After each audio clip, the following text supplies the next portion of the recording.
नमस्कार दोस्तों, मैं आनंद यादव आपका स्वागत करता हूं अपने YouTube चैनल मैथ्स टॉक में। आज मैं आपको बताऊंगा परसेंटेज की थ्योरी, बेसिक परसेंटेज क्या रहते हैं क्या नहीं।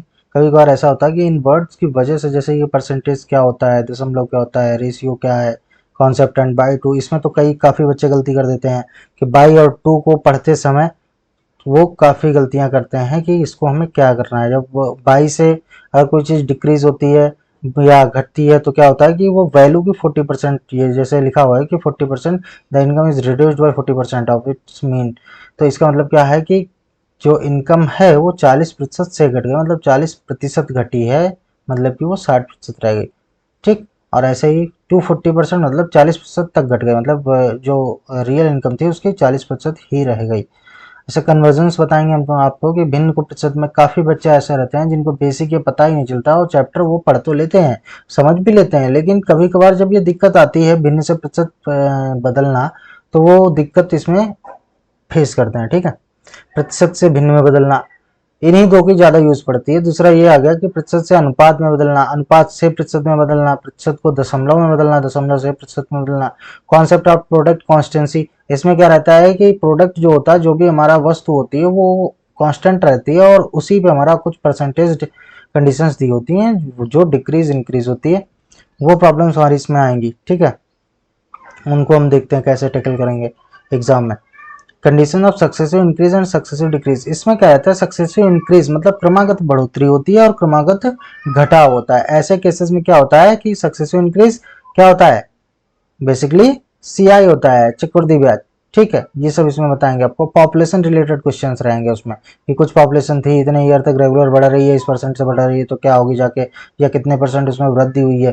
ठीक है, यही सब क्वेश्चंस ये बेसिक हैं, जो थोड़ी सी थ्योरी आपको समझनी रहेगी, जिससे कि आपको सवाल लगाने में काफ़ी मदद मिल सके। ठीक, चलिए तो आते हैं पहले सवाल। पहला सवाल क्या है कि ये थ्योरी परसेंटेज। परसेंटेज होता क्या, percentage fraction with denominator 100 is called a percent. मतलब कि अगर हम यहाँ पे लिखते हैं 1/100, ठीक, तो आप इसको जब प्रतिशत में देखते हो तो क्या आप कहते हो कि 1/100, 1/100 मतलब 1%। ये इस भिन्न को जब आप प्रतिशत में बदलोगे तो ये 1% आएगी। जैसे किसी में से हमने मान लो 100 चीजें खरीदी, उसमें से एक चीज, तो वो 1% हुई। ठीक है, तो क्या है कि ऐसी भिन्न जिसका हर 100 हो प्रतिशत कहलाती है। ठीक है, ऐसी भिन्न जिसका हर 100 हो प्रतिशत कहलाती है। आ जाइए दशमलव में। दशमलव में क्या रहता है कि a fraction with denominator 10 is called as decimal. मतलब कि ऐसी भिन्न जिसका हर जिसका हर कितना हो, 10 हो। ठीक है, 1/10 इज इक्वल टू कितना हो जाता है कि 1/10। 1/10 मतलब एक लिया गया 10 वस्तुओं से। ठीक है, तो इसका दशमलव मान क्या आ जाता है, 0. ठीक, ऐसे व्यक्त करते हैं। चलिए आगे बढ़िए। आगे सवाल में क्या है, रेशियो। ठीक, रेशियो क्या होता है कि the comparison between two quantities in terms of magnitude is called the ratio. मतलब कि जब दो चीजों के बीच में उनकी क्वांटिटी के आधार पर, मात्रा के आधार पर, या मैग्नीट्यूड परिणामी के आधार पर जो है वो कंपैरिजन करते हैं, तो ये रेशियो कहलाता है।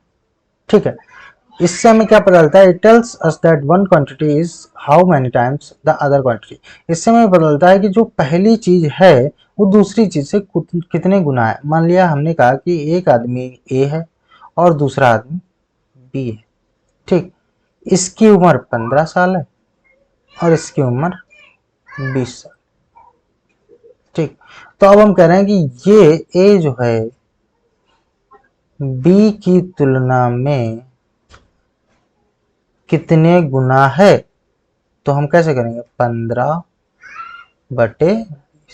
बी की तुलना में तो 20, बी को नीचे, 5×3 = 15, 5×2 = 20, 3/4 गुना है। ठीक, अगर ये पूछे कि बी ए का कितना गुना है, तो बी ए का मतलब ये नीचे कितना गुना, बी 20 है और ए कितना है 15 है, तो ये कितने गुना हो जाएगा 3 4/3 गुना, मतलब बी जो है वो ए के कितना गुना है भैया 4/3।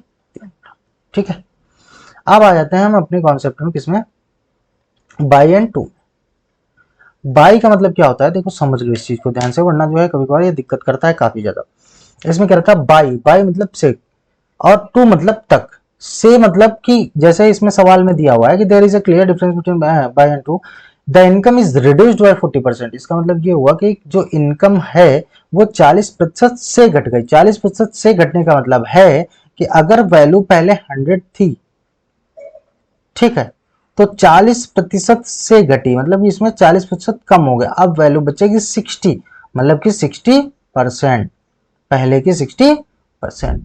अब आ जाते हैं, अगर हम इसमें, ये कह रहा है कि टू, ये तो बाई का रूल हो गया। अब आ जाते हैं टू में, तो टू कहता है कि तक, टू का मतलब तक, कि अगर कोई वैल्यू 100 थी तो वो 40% तक घटी। इसका मतलब कि वैल्यू 60% घट कर 40 ही बची। मतलब कि टू का मतलब है कि टू डिनोट करता है कि फाइनल वैल्यू कितनी रह रही है, फाइनल वैल्यू कितनी बच रही है। अगर उसने बोला कि रिड्यूस टू 40%, मतलब फाइनल वैल्यू, टोटल वैल्यू की जो इस समय दी हुई है उसका 40% ही बच रही है। जबकि ये कह रहा है कि the income is reduced by the 40%, इसका मतलब कि जो इनकम थी वो 40% घट कर 60% बची। तो आप समझ गए बाई एंड टू का रूल, कि बाई में क्या है कि ये घट रहा है, इतना घट रहा है, लेकिन टू में क्या है कि इतने तक घट रहा है।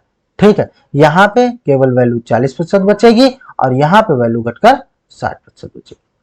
ठीक है, चलिए अब आते हैं हम कन्वर्जन्स में। ये बेसिक कॉन्सेप्ट है, धीरे धीरे सवाल में आपको काफी ज्यादा यूज करेंगे तो और ज्यादा समझ में आएंगे।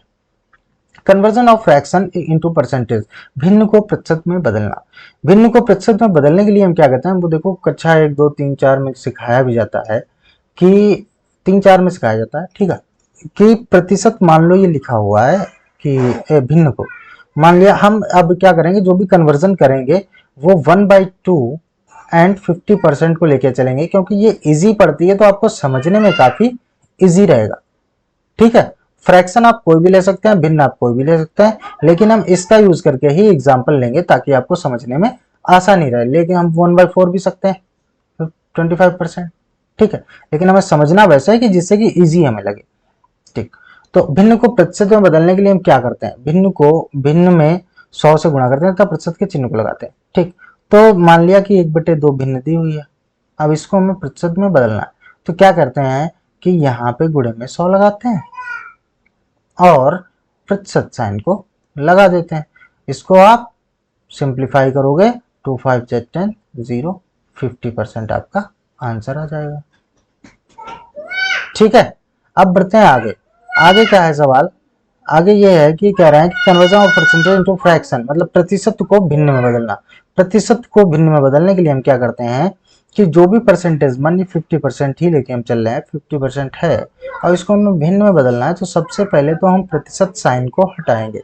प्रतिशत साइन को हटाएंगे और या तो गुणे में 1/100 लगा लीजिए और या फिर 50/100 लिख लीजिए, दोनों एक ही बात है। ठीक है, तो ये भी वैल्यू क्या आ जाएगी 1/2 आंसर। ठीक, देखिए 50% दिया था, कन्वर्ट 50% इंटू फ्रैक्शन, तो हमने क्या किया, इसको परसेंटेज हटाया, मल्टीप्लाई 1/100 किया और सिंप्लीफाई किया, आंसर हमारा 1/2 आ गया। ठीक है, अब बढ़ते हैं आगे। आगे क्या है कि इसमें दिया हुआ है कि conversion of a percentage into A ratio, प्रतिशत को अनुपात में बदलना। प्रतिशत को अनुपात में कैसे बदलते हैं, ये देखिए, जैसे कोई भी प्रतिशत दिया है, मान लिया 50% ही दिया है, अगर ये 50% है तो क्या जब आप इसको भिन्न में बदलते हो तो ये 50 गुणे 1/100 हो जाता है। ठीक है, ये सॉल्व होने के बाद, सिंप्लीफाई करने के बाद 1/2 आता है, ये हमारा क्या हो गया, भिन्न। ठीक है, ये फ्रैक्शन हो गई, और इस फ्रैक्शन को अगर हम रेशियो में लिखते हैं तो क्या लिख देते हैं, 1 मतलब अंश, अनुपात हर, अनुपात, तो इसका अनुपात क्या हो जाएगा 50% का 1:2। ठीक है, यही चीज देखिए इसमें लिखी हुई है। प्रतिशत को अनुपात में बदलने के लिए पहले दिए हुए प्रतिशत को भिन्न में बदल लेते हैं। मतलब पहले प्रतिशत जो दिया था उसको भिन्न में बदला, और भिन्न में बदलने के बाद इसको हमने क्या किया, अनुपात में लिख लिया। ठीक है, अब आते हैं कि इसको अनुपात को प्रतिशत में बदलते हैं। अनुपात को प्रतिशत में कैसे बदलते हैं देख लीजिए। अनुपात मतलब अगर हमें दिया हुआ है कि 1:2, ठीक, इसको हमें बदलना है तो सबसे पहले इसको हम किस में बदलेंगे, भिन्न के तौर पे। मतलब ये अंश है, ये हर है, तो 1/2 अंश बटे हर, ये हमारी भिन्न बदल। अब भिन्न से प्रतिशत आपने बदलना समझा है, कैसे, गुणे में 100 लगाते हैं और परसेंटेज साइन साथ में लगाते हैं, कितना आ जाएगा 50%। ओके, समझ रहे हैं। चलिए आगे देखते हैं। आगे है कि conversion of a percentage into decimal. क्या है कि प्रतिशत को दशमलव में बदलना। प्रतिशत को दशमलव में भैया कैसे बदलेंगे, देखिए मान लीजिए 50% दिया हुआ है, ठीक है, 40 ले लीजिए, 40% दिया हुआ है, ठीक है। 40% को जब पहले हम इन सभी के लिए हम क्या करेंगे, इसमें से परसेंटेज चिन्ह हटाएंगे, ठीक। सबसे पहले प्रतिशत से दशमलव बदलने के लिए परसेंटेज साइन को हटाया, परसेंटेज साइन एक बार हम हटा रहे थे प्रतिशत से भिन्न बदलने में, एक बार यहाँ, ठीक है। अब क्या करेंगे कि यहाँ पे अगर हम प्रतिशत चिन्ह को हटाते हैं दशमलव में बदलने के लिए, और प्रतिशत चिन्ह हटते ही जो दशमलव है वो लास्ट से 2 अंक इधर खिसक आएगा, बाईं तरफ खिसक आएगा। मतलब ये कितना हो जाएगा 0.40 आपका दशमलव में इसका 40% का मान हो जाएगा। जैसे 30% को लिखना है अगर, तो परसेंटेज हटेगा और दशमलव 2 अंक इधर खिसक आएगा, 0.30 हो जाएगा, ठीक है। अब इसको देखिए, दशमलव को प्रतिशत में बदलना, conversion of decimal into percentage. दशमलव को प्रतिशत में बदलते हैं। दशमलव को प्रतिशत में बदलने के लिए पहले दशमलव ले लीजिए, मान लीजिए 30 ले लीजिए, 0.30, ठीक। 0.30 हमने लिया, तो क्या दिक्कत कर रहा है, ठीक है। 0.30 हमने लिया, चल क्यों नहीं रहा भाई, 0.30, ठीक है। 0.30 लिया। अब इसको, इस दशमलव संख्या को हम किस में बदलेंगे, प्रतिशत में बदलेंगे। तो प्रतिशत में बदलने के लिए सबसे पहले क्या करते हैं कि इस दशमलव को हटा देते हैं, और हटाते कैसे, देखो जहां पे लगा हुआ है उससे दाईं तरफ 2 अंक स्थान तक बढ़ा दो। मतलब 0.30 है तो दशमलव हटाया, हट के यहाँ पे आएगा, फिर एक यहाँ पे क्योंकि 0 है, फिर एक स्थान खिसकेगा तो 30 यहाँ पे आ जाएगा, मतलब ये 30 हो जाएगा, ठीक। और इसके आगे प्रतिशत लगा दो, मतलब 30%। तो 30% का दशमलव मान कितना, 0.30। 40% का दशमलव मान कितना, 0.40। अगर उल्टा इसको करते हैं कि 0.30, 0.30, इसका प्रतिशत मान 30%। दशमलव को 2 अंक इधर घटा, दाईं तरफ किसका हो गया और परसेंटेज चिन्ह लगाओगे। जैसे 0.40 को अगर हम प्रतिशत में लिखें तो ये कितना हो जाएगा, दशमलव हट जाएगा, 2 अंक दाईं तरफ खिसक जाएगा, तो यह हो जाएगा 40 और परसेंटेज साइन लग जाएगा, ठीक है, समझिए।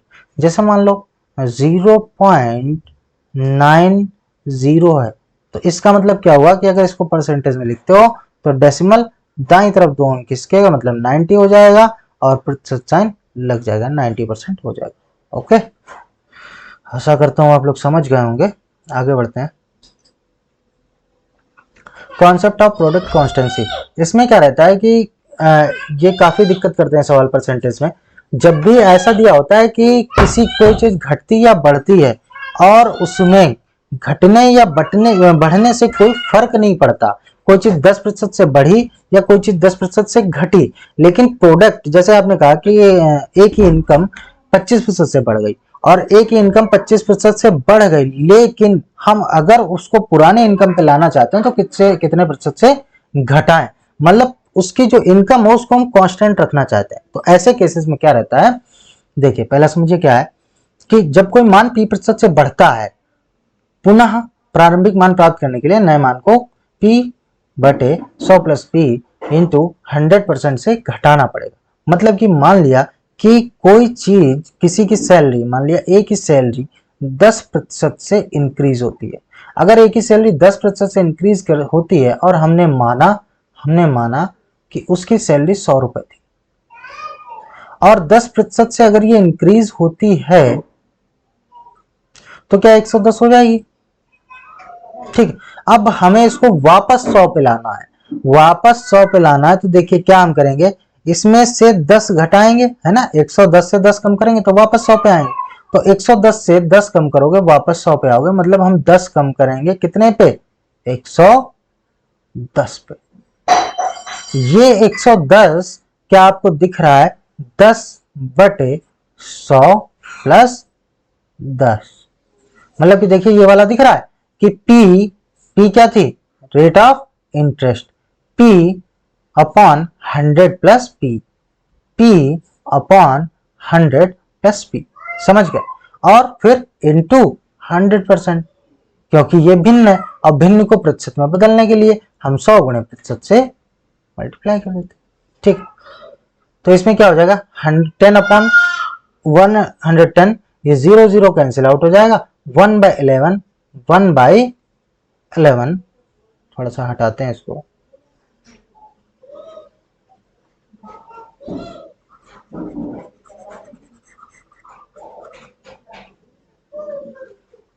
One by eleven into 100%। Okay, 1/11 into 100%, 1/11 और इंटू 100% ये करोगे तो कितना आ जाएगा? 9, 1/11%। इसको आप सॉल्व करेंगे, 11 9 जा 99, 1 रिमेनिंग बचेगा, 1/11 हो जाएगा, ये आ जाएगा। ठीक है, नहीं समझ में आया एक बार फिर से देख लेते हैं कि जब भी कोई चीज किसी प्रतिशत से बढ़ती है और हमको वापस उसको उसी पर लाना है जो वो पहले थी, तो हम उसको किससे घटाते हैं? P, मतलब जिस दर से वो बढ़ी है, बटे 100 प्लस P इंटू 100%।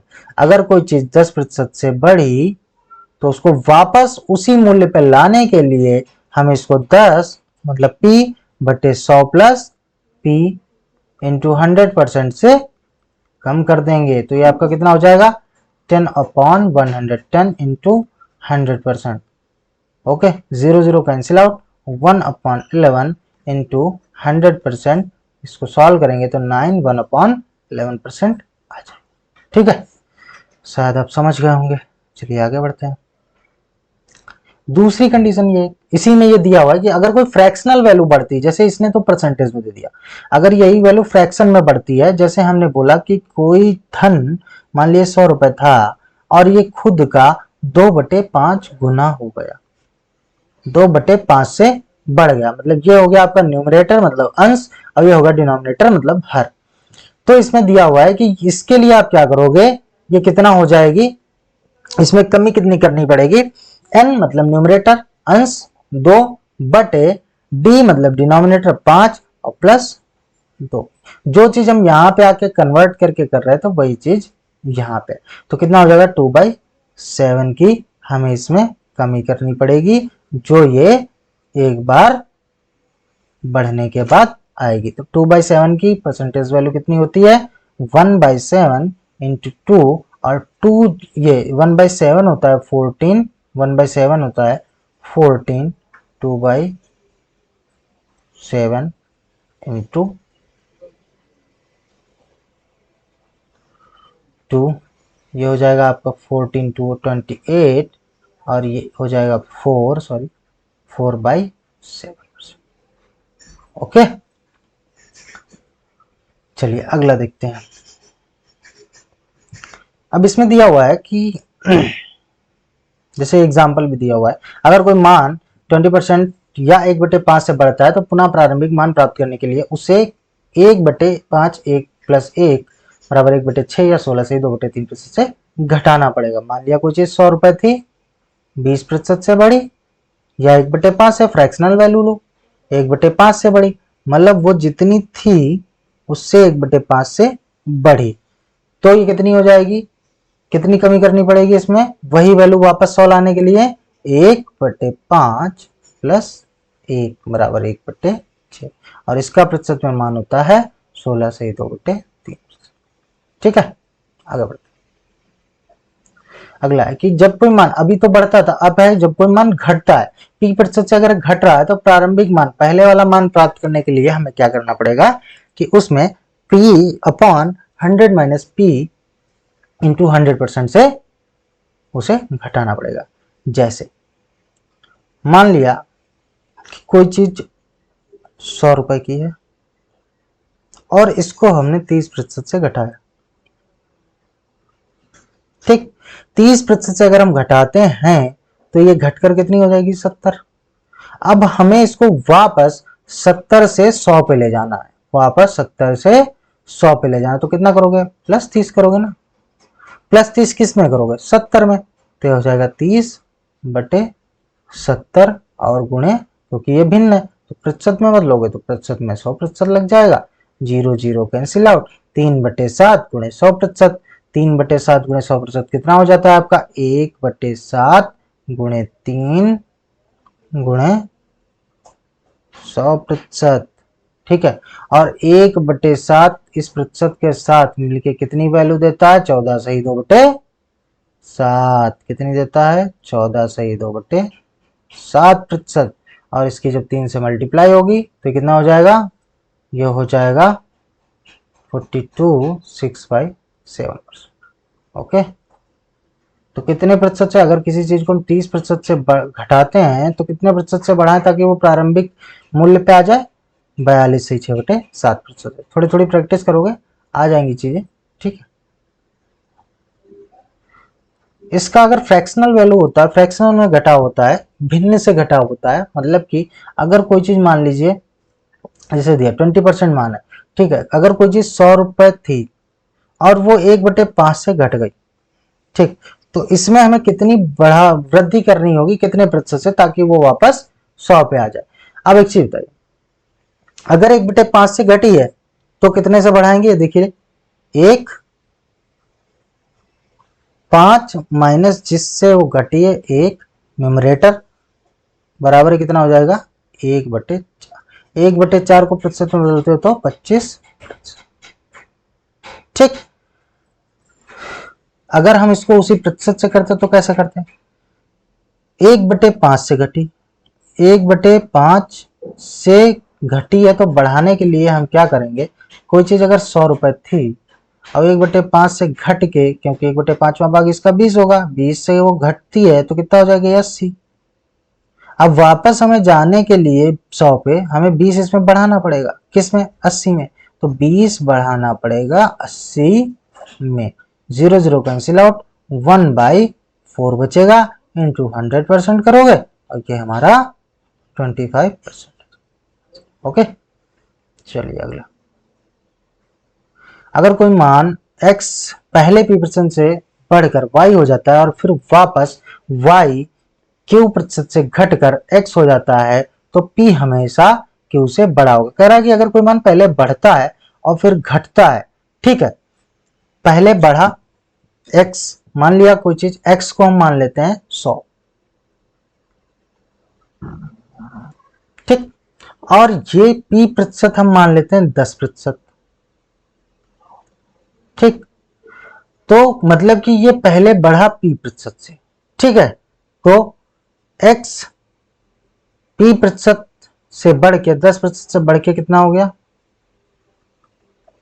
110, ये हो गया y, कह रहा है, और फिर वापस y q% से घटकर x पे आता है, मतलब कि जो ये y है 110 है, इसको वापस हमें 100 पे लाना है। ठीक है, तो अगर हम इसको देखते हैं, घटाते हैं कि y जो है इसमें दे रखा है कि q%, तो q निकाल लेते हैं, कितना हो जाएगा, 10 इसमें से घटाएंगे, है ना, ठीक, 10 घटाएंगे कितने पे, 110। अभी इसका हमने निकाला था 0 0 कैंसिल आउट, 1/11, और 1/11 आपका कितना होता है, 9, 1/11%। देखिए जो इन्होंने दिए कि ये p था और ये हमारा q आ गया, तो क्या P is greater than Q है, क्योंकि P कितना था, P बराबर 10% एंड Q बराबर 9 1/11%। ठीक है, तो देखिए P is greater than Q है, यही चीजें समझाना चाहिए। अगर कोई चीज पहले किसी दर से बढ़ती है और फिर वो अपने प्रारंभिक मूल्य पे वापस आती है, तो हमेशा जो घटने वाला प्रतिशत मतलब बाद वाला होगा वो बढ़ने वाले से कम होगा। इसका यूज कहाँ पे होगा, इसका यूज वहां पे होगा जब आप अप्रोक्सीमेशन लगाएंगे, ऑप्शन एलिमिनेशन लगाएंगे, तो उसमें क्या होगा आपको देखते ही पता चल जाएगा कि पहले चीज बढ़ रही है, वापस जब आएगी वापस अपने मूल्य पे, प्रारंभिक मूल्य पे, तो जो दूसरी दर आएगी वो पहली वाली दर से छोटी होगी। मान लो सवाल में दिया है 20% से बढ़ती है और उसमें 3 ऑप्शन 20% से ऊपर दिए हुए कि किस प्रतिशत से घटे वो, ताकि वो वापस अपने मूल्य पे आ जाए। तो आप समझ जाएंगे कि ये तीनों ऑप्शन गलत है। क्यों? क्योंकि 20% से बढ़ रही है और वापस हमें उसे घटाकर अपने प्रारंभिक मूल्य पर लाना है, तो जाहिर सी बात जो नई दर आएगी घटने वाली वो 20% से कम होगी। ठीक है, चलिए आगे का आपको हम नेक्स्ट वीडियो में बताएंगे, क्योंकि ऑफलाइन क्लास का टाइम हो चुका है। Okay, thank you class.